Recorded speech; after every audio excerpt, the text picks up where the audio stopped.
नमस्कार साथियों, BPSC TRE 4.0 vacancy related कुछ ज़रूरी बात करेंगे इस वीडियो के माध्यम से।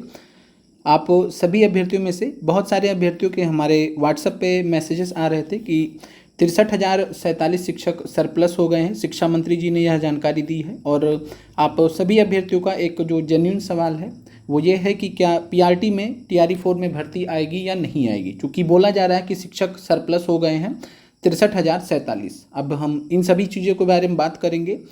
आप सभी ने आज का जो भी वीडियो फुटेज वगैरह है, बिहार विधानसभा में जो भी चर्चा हुई है, जो भी शिक्षा मंत्री जी ने बयान दिया है, जो भी बातें उन्होंने बोली हैं, उन सब चीज़ों को लेकर अब हम सबसे पहले यहाँ पर बात करेंगे कि 1 से 5 में जो 63,047 शिक्षक सरप्लस होने की बात की जा रही है, इसका क्या मतलब है। क्योंकि जब तक आप इसका मतलब नहीं समझेंगे तब तक आपको यह बात समझ में नहीं आएगी कि बोला क्या गया है।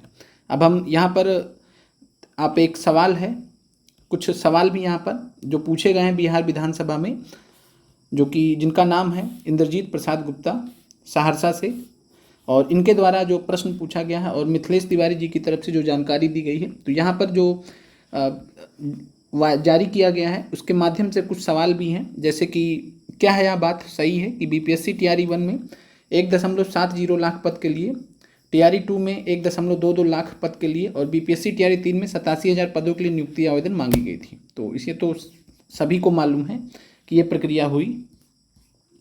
फिर दूसरा सवाल था कि क्या है, यह बात सही है कि पिछले 3 साल में टीआरई 4 के लिए नोटिफिकेशन नहीं लाया गया। चुनाव के पहले वादा किया गया कि 1.5 लाख पदों के लिए शिक्षक बहाली के लिए नोटिफिकेशन जारी किया जाएगा, लेकिन अब मात्र 20,000 पदों पर बहाली निकाली जाने की बातें की जा रही है। दूसरा सवाल ये था, क्या जवाब दिया गया कि वस्तु स्थिति यह है कि गत 2 वर्षों में शिक्षकों के स्थानांतरण के कारण, ध्यान दीजिएगा, शिक्षकों के स्थानांतरण के कारण कतिपय विद्यालय में आवश्यकता से अधिक शिक्षकों का पदस्थापना हो गया है। तो शिक्षकों का पदस्थापना अधिक हो गया है, आवश्यकता से अधिक। एक हम एग्जाम्पल आपको बता देते हैं जिससे आपको समझने में आसानी रहे। हमारे स्कूल में अगर हम बात करते हैं तो 13 टीचर्स हैं टोटल, हेड मैम को लेकर 13 टीचर्स। ऐसे ही हमारे एक स्टूडेंट रही हैं टीआरई 3 की, जो कि शिक्षिका हैं। उनके विद्यालय में प्राइमरी में 14 शिक्षक हैं, टोटल शिक्षकों की संख्या 14 है। तो हुआ ही कुछ ऐसा कि जब पिछली बार ट्रांसफ़र किया गया तो बहुत ही लापरवाही से ट्रांसफ़र किया गया, और मतलब इतने सारे बिहार के स्कूल रहे जहाँ पे शिक्षकों की संख्या अचानक से बहुत ज़्यादा बढ़ गई। लेकिन दूसरी तरफ बिहार के बहुत सारे स्कूल ऐसे भी रहे जहाँ पर शिक्षकों की संख्या बहुत कम रह गई, शिक्षकों की संख्या बहुत कम रहेगी। बगल में एक स्कूल और भी है, प्राइमरी स्कूल, वो भी है। वहाँ की अगर हम बात करते हैं तो वहाँ पर जो है टोटल 4 टीचर्स, हेड टीचर को मिलाकर टोटल 4 टीचर्स हैं, जबकि वहाँ पर बच्चे कम हैं। उस हिसाब से एक शिक्षक की आवश्यकता है। एक हम एग्जाम्पल बता रहे हैं। कहने का मतलब ये है कि पदस्थापना अधिक हो गया विद्यालयों में, और जो 63,047 पदों की यहाँ पर बात की जा रही है कि सरप्लस शिक्षक हैं, ये इस संदर्भ में बात की जा रही है। प्राइमरी में जो जानकारी दिया था शिक्षा मंत्री जी ने, उनके कहने का मतलब यही था कि जो भी 63,047 शिक्षक सरप्लस हैं, ये इस लिहाज से सरप्लस हैं कि जो शिक्षकों का पदस्थापना बहुत सारे विद्यालयों में अधिक, आवश्यकता से अधिक हो गया है। अब इतने शिक्षक हैं जो जिस भी विद्यालय में हैं वहाँ पर एक्स्ट्रा काम कर रहे हैं। एक्स्ट्रा काम करने का मतलब है कि उस विद्यालय की रिक्वायरमेंट नहीं है। जैसे हमारे विद्यालय में 8 शिक्षकों की अगर आवश्यकता है तो 5 एक्स्ट्रा हैं, 4-5 एक्स्ट्रा हैं। जैसे भी विभाग इसको फाइनलाइज करेगा तो मिनिमम 4 से 5 शिक्षक हमारे यहाँ एक्स्ट्रा हैं, सरप्लस हैं। आप समझ गए होंगे, अगर हमारे विद्यालय में 5 शिक्षक सरप्लस हैं, 4 से 5 शिक्षक सरप्लस हैं, तो पूरे बिहार में 63,047 शिक्षक सरप्लस हैं। उम्मीद करते हैं कि ये चीज़ आपको समझ में आ गया होगा। इसका कोई लेना देना नहीं है कि भर्ती नहीं आएगी, ठीक है। प्राइमरी की जो भर्ती है वो 100% आएगी। वो अलग बात है कि सीटों की संख्या कितना देते हैं वो सरकार के ऊपर। ऑलरेडी 20,000 करके एकदम से सभी को मानसिक रूप से प्रताड़ित किया जा रहा है। एक बात ये भी हो सकता है, 46,000 की जो भर्ती है, जो अधियाचना है पिछली बार भेजी गई थी, वो भी अभी विभाग के पास ही है। जिस तरीके से शिक्षा मंत्री जी बोल रहे हैं कि एक तरफ हम ट्रांसफ़र भी करेंगे, एक तरफ हम भर्ती का विज्ञापन भी भेज देंगे, तो अब वो क्या दिमाग में उनके चल रहा है वही जाने। या तो 46,000 पदों का जो भर्ती का विज्ञापन है, अधियाचना है, यही वापस से बीपीएससी को भेज दी जाए जो पिछली बार भेजी गई थी। और यह जो जानकारी है बिहार टॉप के जो पत्रकार हैं आदेश पुरी, उन्होंने भी यह बात कही है। उन्होंने जो अपने स्तर से बीपीएससी से जानकारी प्राप्त की थी उस पर उन्होंने 2 से 3 बार अपने वीडियोस में ये चीज़ बोली है कि 46,000 की वैकेंसी को भी वापस से भेजा जा सकता है, ये भी एक संभावना। बाकी जब तक अंतिम रूप से चीज़ें क्लियर नहीं होती 25 से 31 जुलाई आप मान के चलिए, क्या सरकार की मंशा है, क्या शिक्षा मंत्री जी ने जो बोला है सत्य होगा, सत्य साबित होगा नहीं होगा, 25 से 31 जुलाई के बीच में आपको मालूम चल जाएगा।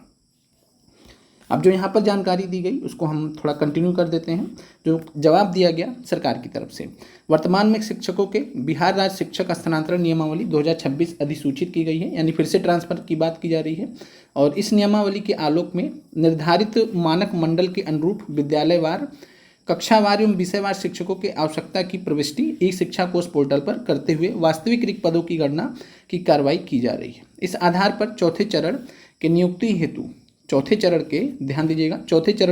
हेतु संशोधित अधियाचना बिहार लोक सेवा आयोग को शीघ्र उपलब्ध करा दिया जाएगा। जो शिक्षा मंत्री 25 जुलाई के बाद बोल रहे हैं, अब ये किस हद तक संशोधित होगा वो देखने वाली बात है। 20,000 से लेकर 46,000 के बीच में एक भर्ती का जो दायरा है वो रहेगा। कितना रहेगा वो सरकार की नीयत पे डिपेंड करता है कि कितना ये देना चाहते हैं। विभाग द्वारा अगले 5 वर्षों में जो 1 लाख शिक्षकों की नियुक्ति का लक्ष्य रखा गया है, जिसके अंतर्गत प्रत्येक वर्ष लगभग 20,000 विद्यालय अध्यापकों की नियुक्ति हेतु मिनिमम की ये बात की जा रही है, इससे आपको कोई वो नहीं रखना है। चलिए, फिर एक सवाल प्री मेंस पे पूछा गया सरकार से कि क्या यह बात सही है कि सीटेट एस्टेट क्वालिफाइड बच्चों के लिए बीपीएससी टीआरई परीक्षाओं में पीटी के बाद अब मेंस लेने की बात की जा रही है। तो उस पर उन्होंने जवाब दिया कि सीटेट और एस्टेट जो है ये अलग अलग चयन प्रक्रिया में इनमें भिन्नता है। बिहार विद्यालय अध्यापक नियमावली 2023 के अंतर्गत बिहार लोक सेवा आयोग यानी कि बीपीएससी परीक्षा पैटर्न को निर्धारित करने के लिए सक्षम प्राधिकार है, यानी बीपीएससी चाहेगा तो प्री होगा, बीपीएससी चाहेगा तो प्री मेंस दोनों होगा। ये जानकारी यहाँ पर दी गई। उम्मीद करते हैं कि आपके जो भी सवाल होंगे, जो भी जवाब होंगे, उसका जवाब आपको मिल गया होगा।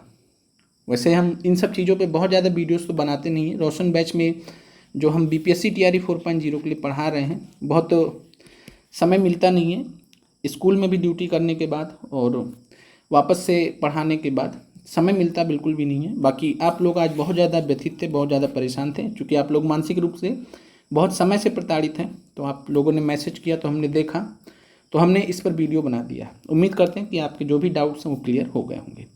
सरप्लस शिक्षक का जो भी आपको अभी तक समझ में आ रहा होगा वो क्लियरिटी हो गई होगी। अगर आपको एक्चुअल में जानना है कि बिहार में कितना शिक्षकों का पद खाली है, तो आप पिछले साल जो कुछ समय पहले जो जानकारी आई थी कि बिहार राज्य में लाखों जो पद हैं, मतलब हज़ार नहीं लाखों में पद प्राइमरी के खाली थे। और इसमें अगर हम बात करते थे टीजीटी और पीजीटी में वास्तविकता है, यानी टीजीटी पीजीटी में जो संख्या दिखता है कि हाँ लगभग कुछ हज़ार में शिक्षकों के पद खाली हैं, वो टीजीटी पीजीटी के संदर्भ में दिखता है। बाकी प्राइमरी स्तर पे देखते हैं, 1 से 8 स्तर पे देखते हैं तो अच्छे खासे लाखों पद खाली हैं। ये कुछ समय पहले जानकारी आई थी, जो समग्र शिक्षा वाला एक कुछ मीटिंग वगैरह हुआ था दिल्ली में, उसमें प्रत्येक राज्य ने, जैसे यूपी का हम आपको उदाहरण देते थे, यूपी ने वहाँ पर यूपी सरकार ने बताया था कि 1,93,000 की 95,000 पद हमारे यहाँ खाली है। आपको याद होगा जो भी यूपी वाले हैं पिछले साल, ठीक है। ऐसे ही बिहार में भी अच्छे खासे पद खाली हैं, उनको भरा जाना ना जाना वो सरकार के ऊपर डिपेंड करता है, ठीक है। तो ऐसा नहीं है कि कोई यहाँ पर जो है सारी सीटें फुल हो चुकी हैं, ऐसा कुछ भी नहीं है। आप लोग का देखने के लिए धन्यवाद।